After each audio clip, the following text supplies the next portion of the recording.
5, 4, 3, 2, 1.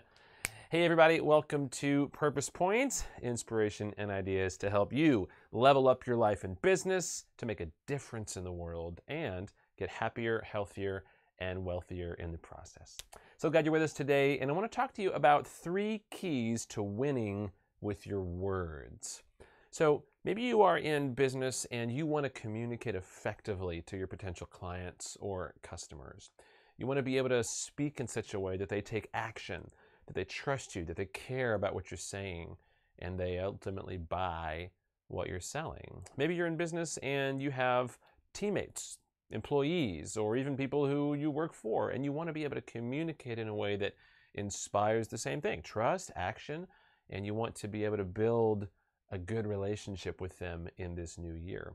Maybe you're not in business at all, but you understand the power of using words to navigate relationships in a healthy way. Maybe this is with neighbors that you're trying to get along with after they way overdid it on their Christmas decorations and you couldn't sleep for 3 weeks straight. Maybe it's with a family member that you kind of got into it with over the holiday season, or a significant other that things are fine, but they're not great, and you want to take them to the next level. Well, I want to share with you these 3 keys to winning with your words so that you can level up in your relationships. Here's the first one. Consider what you're saying. Now, maybe this seems obvious, but I am surprised at how many people that I get to work with, clients and others, they just say things without really thinking them through. They just kind of go out there and they'll say things like, well, I just want to speak my mind, or I just want to speak from my heart, but they're not actually considering what they're saying. This comes down to 2 kind of connected ideas: truth, other side, there we go, truth and relevance. Truth. Listen, when you are going to say something, when you're going to share something on social media, when you're going to put something out into the world, ask yourself this question: is it true? Not, does it sound right? Does it feel good? Does it make sense? Ask the hard question: is it true? And then I would encourage you to go a step further and say, how do I know it's true? Check, do your research, dig. I have been grieved at just how much discord there is in our national political discussion, and how much that's driven largely by rhetoric that a lot of people just repeat without fact checking to see if it's true. The second thing, though, is it relevant? If you're in a conversation with a client, it may be relevant to bring up what you did last summer, but maybe they don't need to know what you did last summer. It may be relevant to tell them about this particular feature of the service or product that you want to offer, but that might not actually be relevant to them at all. Be careful with your words. The ancient Greeks had a term called logos, and it's basically the idea of the word that is spoken. And the idea was, is it true? Is it relevant? If you can master the art of confirming the truth of what you say and being intentional about the relevance of what you say, that is a major key to winning with your words. It can transform your sales, it can transform your relationships, it can transform your life. But we could probably say that about all 3 of these keys, which leads us to number 2. Consider the way you're saying it. When you hear me speak, I speak in a certain way. If you were to talk to me on the street, a lot of times I'm going to be very similar to this, but there is also a distinct style that I inhabit and embrace when I'm creating whether I'm recording things, whether I'm live streaming, whether I'm, whatever it is, there is a particular way that I'm communicating. Why? Because I understand the things that I'm trying to communicate to you. Quite frankly, there's a reason that I love this backdrop. It took me 6 months to build this bookshelf. I have read most of the books. Not all of them, but most of them. And that's there for a purpose. It's to illustrate a facet of who I am that I think can help communicate more effectively what I'm sharing.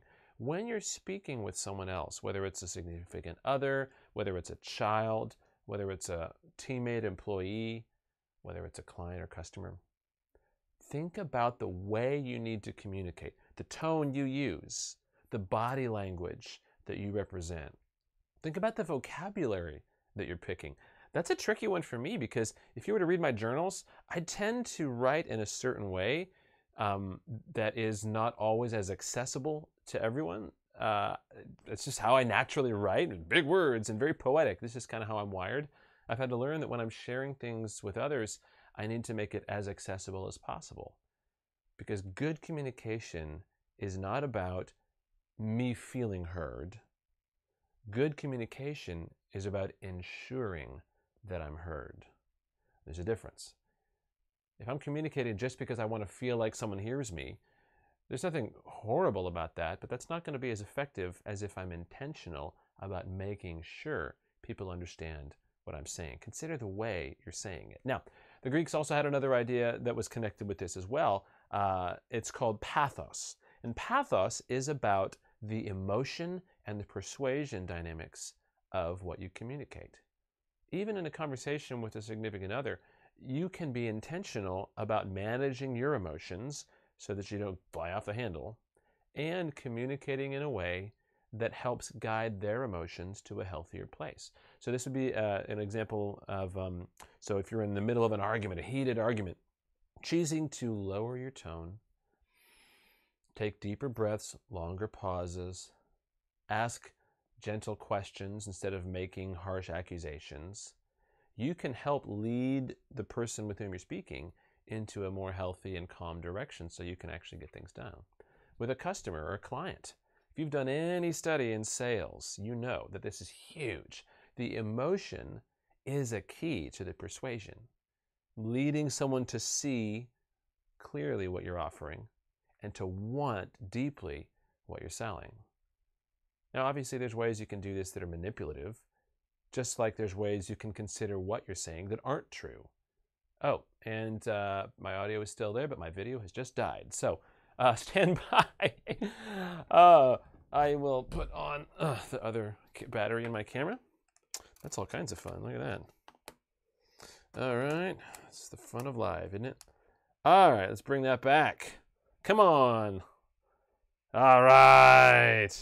Now we're back. Look at this. You even get the front row seat to me getting my camera working back. All right.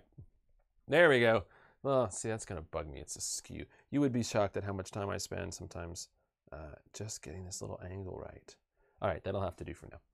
Anyway, consider the way you're saying it if you want to win with words. But the third thing is consider who your audience hears. Now, this is really key, and a lot of people miss this.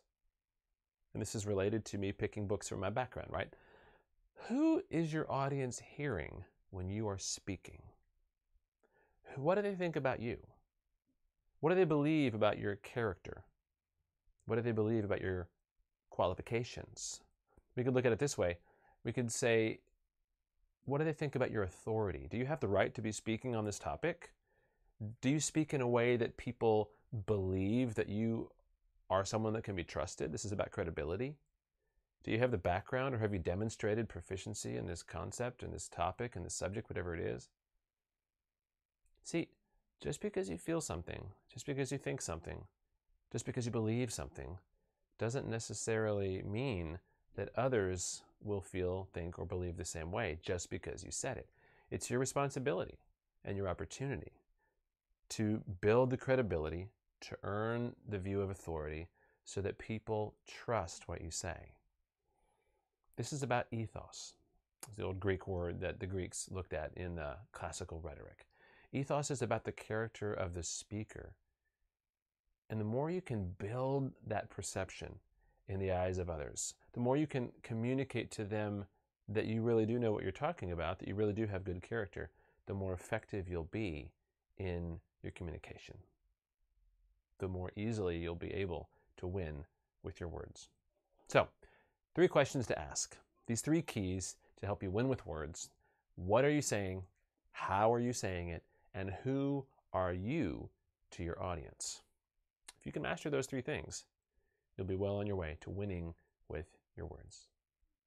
Thanks as always for joining me. So glad to have you here. And as a reminder, join me online also at philipgonzalez.com, where you can get the printed version of this. I'll be posting it on my blog. I'd love to invite you to subscribe to my blog. This year, I'll be sending out regular inspiration and ideas through email and other ways to help you level up your life and business. And I would love for you to join me on that journey. As always, thanks for being here, like I said, and here's wishing you bigger purpose, better business, and true success. We'll see you next time. Bye-bye.